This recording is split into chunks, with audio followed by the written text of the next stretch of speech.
Pierre Moscovici, ce prétendu sage de la politique française, incarne à merveille le double jeu d'une classe dirigeante déconnectée, arrogante et coupable. Depuis des décennies, il évolue dans les sphères du pouvoir, se nourrissant des avantages d'une carrière nourrie par des mandats cumulés, loin de la réalité du peuple qu'il prétend servir.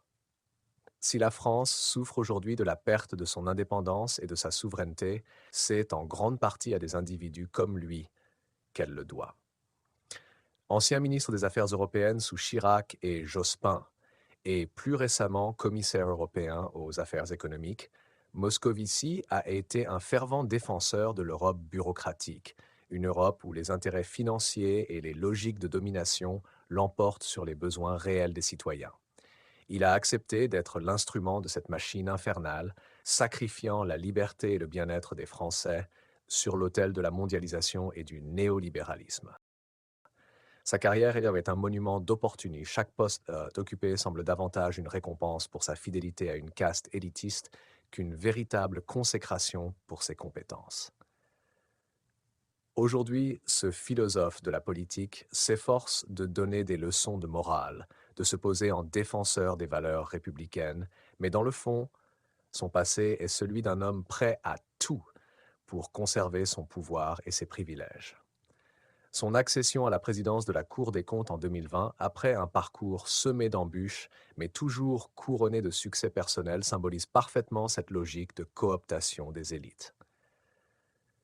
Un homme qui a passé sa vie à enfumer la population avec des discours vides sur la rigueur et la justice, tout en se goinfrant des ressources que le système lui offre, sans le moindre scrupule. Pierre Moscovici n'est qu'un produit d'un système qu'il défend bec et ongle, un système qui pille les Français tout en se parant d'un faux manteau de vertu. Quand il parle aujourd'hui de réflexion et de quitter X, ce n'est qu'une tentative désespérée de donner le change, de faire croire qu'il se soucie de l'avenir du pays, alors qu'il a passé sa carrière à promouvoir des politiques qui l'ont mené à l'agonie.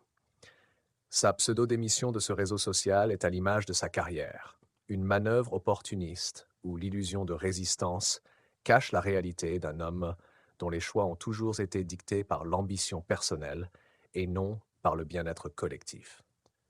Les Français n'ont rien à attendre de Moscovici et de ses semblables, sinon des promesses non tenues, des réformes biaisées et une soumission toujours plus grande aux forces qui ne servent que leurs intérêts particuliers.